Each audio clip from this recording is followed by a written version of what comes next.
Now, with the Addis Ababa Accord, one feels that in Africa and in the world we have got, or we have created, a different nation, one nation very strong, is called the Sudan. So now we feel that all the countries in the world, or the African countries, they respect the Sudan, because people at last, after 17 years, became wiser, and they solved their own problem, and being stronger by reaching this agreement. Sudan's Minister of the Interior, Major General Mohammed al-Bashir Ahmed, commenting on the ceasefire agreement that ended the civil war in South Sudan. We think that now, after this agreement, we can link the whole Africa, north of the desert or south of the desert. We have got this bridge which is called the Sudan, with the different composition, of the nation and so on.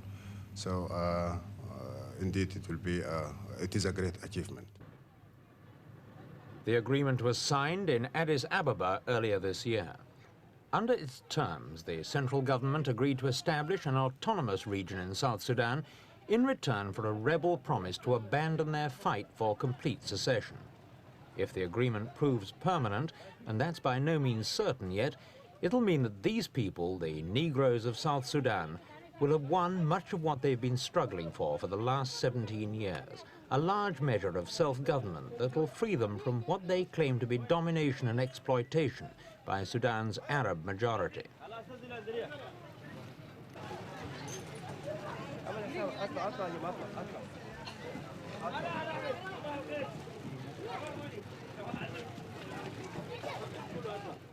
Sudan is Africa's biggest country, nearly 1 million square miles, but its population numbers only 16 million, two-thirds of whom are Arabs living in the north around the capital, Khartoum. In the south, around Juba, live 5 million Negroes, from whom the Anya-nya rebels draw their support.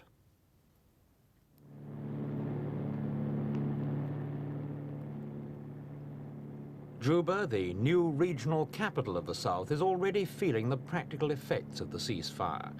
Thousands of people have flocked into the town from the surrounding bush.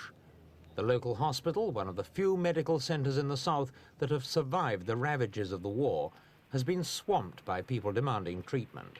It now has to deal with all kinds of diseases, from malnutrition to leprosy, all of which have increased dramatically during the long period of unrest.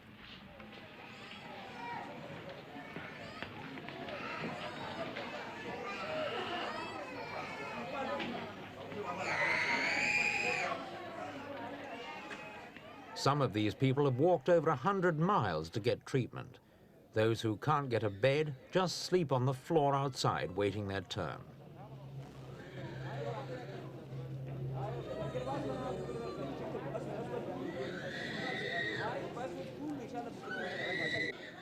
At least 500,000 people have died in the war, most of them from starvation or disease. The number killed in actual combat is probably quite small. But some of the fighting has been fierce, and in country areas where the rebels carried out guerrilla raids on government troops, many villages bear the scars of the conflict.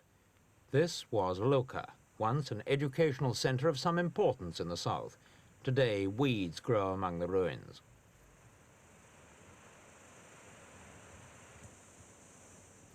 There are about 30,000 Anya-nya rebels still in the bush. Cautiously, they're emerging in small groups to see if peace really has arrived.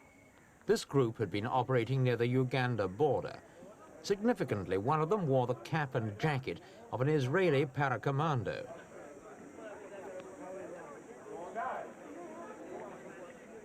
Despite the ceasefire, they were skeptical about Khartoum's sincerity.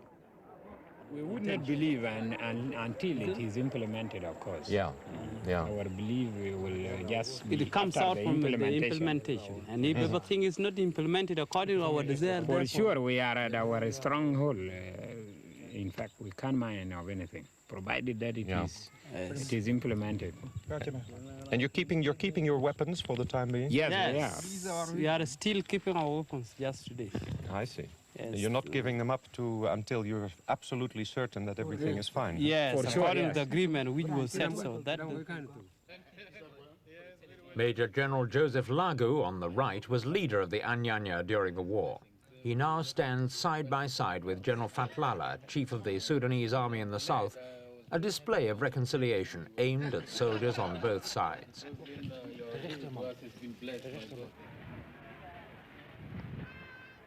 With the fighting over, a start can at last be made on the enormous social and economic problems that are South Sudan's legacy from the war.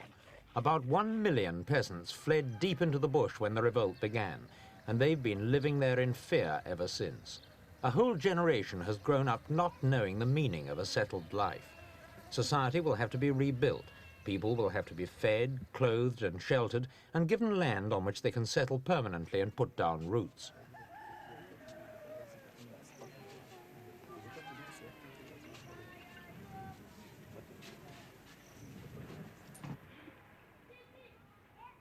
There are some signs that confidence is returning.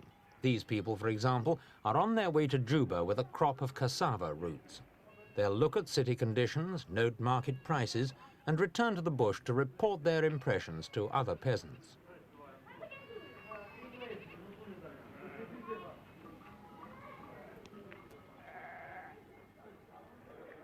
Juba was never a city of riches, even at the best of times. But today, with its population swelled to over 100,000 by people who've sought security from the surrounding countryside, it's become a town of squalor and degradation. In the marketplace, a pathetic display of foodstuffs. Before the war, fresh produce used to come in from the country areas, but the rebel threat isolated the town, and many basic necessities are imported from Khartoum 1,000 miles away.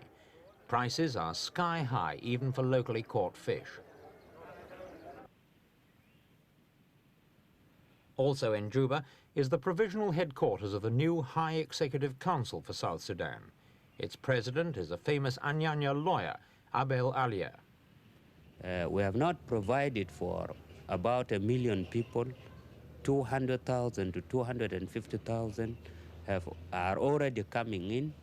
We shall expect in 2 months' time about 750,000 from the bush and in the surrounding countries. So we have a problem of food too. Do you think, is your government organization now equipped to handle this big influx of returnees? We do not have the resources to do so. The country is a poor country. We have not made adequate preparations for the consequence of the agreement. In fact, the agreement had come, even the people in the country, as a sudden surprise. And a happy surprise. And a happy surprise too. We do not have the potentialities, we do not have the resources, and we have been relying very heavily on help from international organizations and governments. The scale of Sudan's problems is such that only a huge program of international relief and development assistance is likely to make any impact. The United Nations High Commissioner for Refugees is planning to bring in emergency supplies to the few available airstrips in the region. But from there on, communication in South Sudan is extremely poor, and distributing aid will be a difficult operation.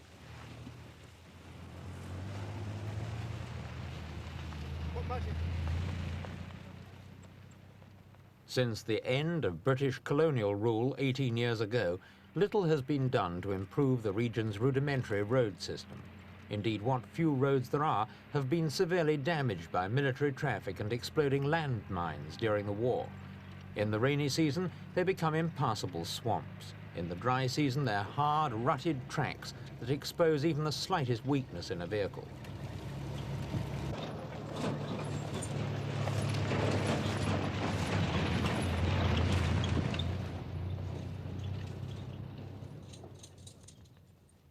The Nile has always been a main artery of communication in Sudan, but in the south it's not as navigable as at Khartoum. In any case, the few boats which reach Juba are old and worn out.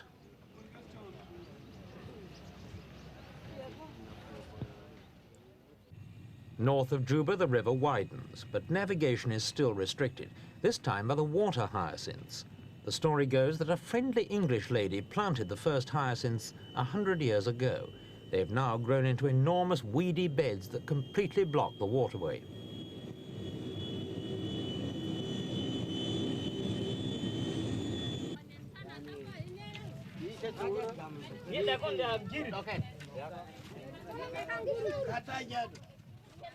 It seems that initial help for the people of South Sudan will have to come from themselves.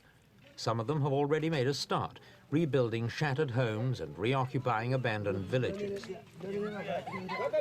But this piecemeal resettlement is unlikely to cater for very many of the hundreds of thousands who'll need proper homes.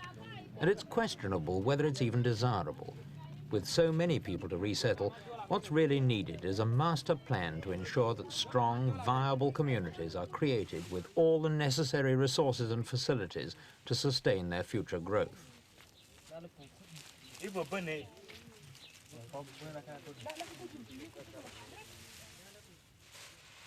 The government has already set up temporary reception centres for the first wave of returnees.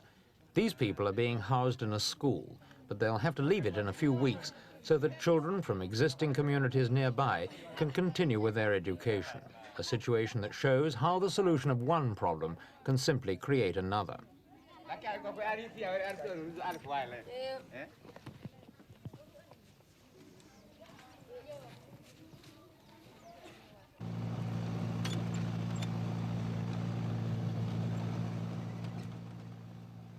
Ideally, the South Sudan government would like to build model villages like this one at Rajaf, south of Juba. Rajaf began as a special project by the UN High Commissioner for Refugees to resettle people who'd fled from the Congo. Now it'll be shared by the Sudanese. Peasants are given a plot of land big enough to grow cash crops as well as their own food, thus bringing them into a market economy and strengthening the economic base of the country.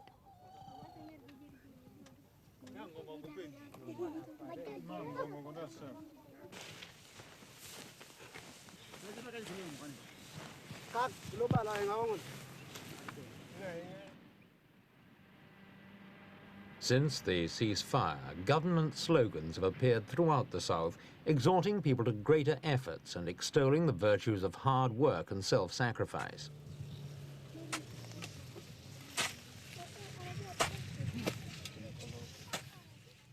But it's difficult to make a sacrifice when you've nothing to give, or to be more efficient when you haven't a job. Thousands of Anya-nya soldiers are now in this position. Under the terms of the peace agreement, about 6,000 will be recruited into the southern command of the army, and others might join the new regional police force that's to be staffed wholly by Southerners. We asked General Lagu whether he thought the rest would be prepared to give up their arms. Not everybody in the Anya-nya would wish to remain a soldier. They took arms because there was a political problem in the country to be solved, which couldn't be solved peacefully before. That was the reason of them taking arms. Now that this problem has been solved, there is no reason why everybody would cling to the rifle. Right.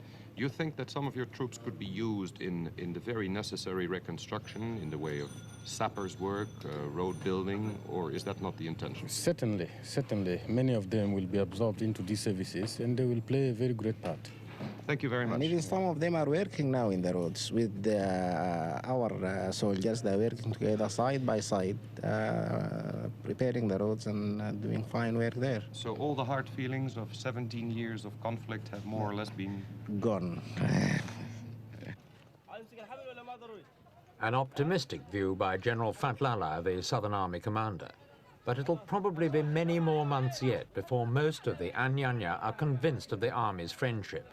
The attitude of the rebel soldiers we spoke to made it clear that 17 years of bitterness and hatred are not going to disappear overnight. Are there still many freedom fighters in the bush? Yes, of course. Most? Yes. As people are being transferred one by one. One by one. To of course, the regions. This is one of our bases. This is why we yesterday been brought here by the convoy of the army, of the Sudanese army actually. Escorted us from the borders just down here yesterday at nearly at 2:30. Whereas we reach Anya, at next 4 we arrive here. And are they friendly with you? and how a man may Yes, might of not, course. they are friends, we see them, but we wouldn't believe. You have to wait and see. Huh? And see. Yes. Thank you very much. Even they themselves, of course, they are still feeling the same tension as we are feeling. But for the time being, it seems that most of us are patient to see what will be the outcome. They're not friends yet. Yeah, they are not yet friends. And the same way you don't trust the Sudanese. Of course. And they are not trusting us. They are a not bit. trusting us until we improve bit by bit. The Addis Ababa Agreement has given Sudan a chance to create a new sense of unity. Today's fragile peace could still be shattered on the rocks of frustration and disappointment, and international aid, generously given and quickly organized, seems the best way of ensuring that these boys now playing at soldiers will never have to take up arms in earnest.